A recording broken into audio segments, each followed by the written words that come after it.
ರಾಜ್ಯದ ನೂತನ ಸಿಎಂ ಆಗಿ ಪ್ರಮಾಣ ವಚನವನ್ನು ಸ್ವೀಕರಿಸುವುದಕ್ಕೆ ಕೌಂಟ್ ಡೌನ್ ಸ್ಟಾರ್ಟ್ ಆಗಿದೆ ಡಿ.ಕೆ. ಶಿವಕುಮಾರ್ ಅವರು. ಮೊದಲೇ ಡಿ.ಕೆ. ಶಿವಕುಮಾರ್ ಅವರು ಜ್ಯೋತಿಷ್ಯವನ್ನು ನಂಬ್ತಾರೆ. 4 ಗಂಟೆ 5 ನಿಮಿಷಕ್ಕೇನೆ ಮುಹೂರ್ತ ಇಟ್ಟಿದ್ದರ ಹಿಂದೆಯೂ ಕೂಡ ಜ್ಯೋತಿಷ್ಯ ಶಾಸ್ತ್ರದ ಒಂದಿಷ್ಟು ಲೆಕ್ಕಾಚಾರ ಇದೆ.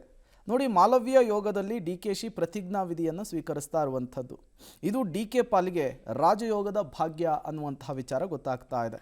4 ಗಂಟೆ 5 ನಿಮಿಷಕ್ಕೆ ಪ್ರಮಾಣ ವಚನ ಸ್ವೀಕಾರದ ಹಿಂದಿನ ಅಸಲಿ ರಹಸ್ಯವೇನು? ಜ್ಯೋತಿಷಿಗಳ ಸಲಹೆಯ ಮೇರೆಗೆ ಪ್ರಮಾಣ ವಚನ ಮುಹೂರ್ತ ಫಿಕ್ಸ್ ಮಾಡಿದ್ರ ಡಿ.ಕೆ.ಶಿ. ಶುಭಯೋಗ, ಶುಭ ಫಲ ಮಾಲವ್ಯ ಯೋಗದಲ್ಲಿ ಸಿಗುತ್ತಾ? ಡಿ.ಕೆ.ಶಿ ಅಧಿಕಾರದ ಗದ್ದುಗೆಗೆ ಶಕ್ತಿಯನ್ನು ತುಂಬುತ್ತಾ? ಏನೀ ಮಾಲವ್ಯ ಯೋಗದ ಮುಹೂರ್ತದ ವಿಶೇಷತೆ ಅನ್ನೋದನ್ನು ನಿಮ್ಮ ಮುಂದೆ ಇಡ್ತಾ ಹೋಗ್ತೀವಿ. ನೋಡಿ, ಮಾಲವ್ಯ ಯೋಗದ ಮುಹೂರ್ತ, ಇದರ ವಿಶೇಷತೆ ಏನು? ಜೂನ್ 3, 2026 ಇದು ಸಂಖ್ಯಾಶಾಸ್ತ್ರದ ಪ್ರಕಾರ, ಜ್ಯೋತಿಷ್ಯ ಶಾಸ್ತ್ರದ ಪ್ರಕಾರ ಉತ್ತಮ ದಿನ, ಉತ್ತಮ ಮುಹೂರ್ತ ಅನ್ನುವಂತಹದ್ದು ಗೊತ್ತಾಗ್ತಾ ಇದೆ. 4 ಗಂಟೆ 5 ನಿಮಿಷ ಸಂಖ್ಯಾಶಾಸ್ತ್ರದ ಪ್ರಕಾರ ಅದ್ಭುತ ಮುಹೂರ್ತ ಅಂತೆ, ರಾಜಯೋಗದ ಮುಹೂರ್ತ ಅನ್ನೋದು ಗೊತ್ತಾಗ್ತಾ ಇದೆ. ಹಾಗಾಗಿಯೇ ಡಿ.ಕೆ. ಶಿವಕುಮಾರ್ ಅವರು ಇದೇ ಸಮಯಕ್ಕೆ ಪ್ರಮಾಣ ವಚನವನ್ನು ಸ್ವೀಕಾರ ಮಾಡ್ತಿದ್ದಾರೆ. ಮಾಲವ್ಯ ಯೋಗದಲ್ಲಿ ಪ್ರಮಾಣ ವಚನಕ್ಕೆ ಮುಹೂರ್ತವನ್ನು ಫಿಕ್ಸ್ ಮಾಡಿದ್ದಾರೆ. ಇವತ್ತು ಸಂಜೆ 4 ಗಂಟೆ 5 ನಿಮಿಷಕ್ಕೆ ತುಲಾ ಲಗ್ನದಲ್ಲಿ ಪ್ರಮಾಣ ವಚನವನ್ನು ಡಿ.ಕೆ. ಶಿವಕುಮಾರ್ ಅವರು ಸ್ವೀಕರಿಸ್ತಾ ಇದ್ದಾರೆ.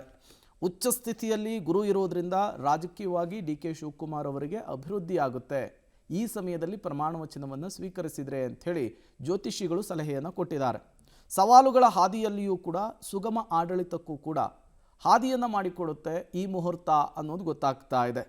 ದಶಮ ಭಾವ ಇನ್ನಷ್ಟು ಜನಪರ ಅಲೆ ಉಚ್ಚ ಸ್ಥಾನಮಾನವನ್ನು ಕೂಡ ನೀಡಬಲ್ಲದು ಅನ್ನೋದನ್ನು ಜ್ಯೋತಿಷ್ಯ ಶಾಸ್ತ್ರ ಹೇಳ್ತಾ ಇದೆ. 4 ಗಂಟೆ 5 ನಿಮಿಷದ ಮುಹೂರ್ತದ ವಿಶೇಷತೆ ಇದು.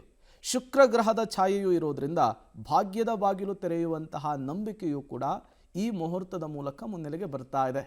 ಹಾಗಾಗಿಯೇ ಡಿ.ಕೆ. ಶಿವಕುಮಾರ್ ಅವರು 4 ಗಂಟೆ 5 ನಿಮಿಷಕ್ಕೆ ಪ್ರಮಾಣ ವಚನವನ್ನು ಸ್ವೀಕಾರ ಮಾಡ್ತಾ ಇದ್ದಾರೆ.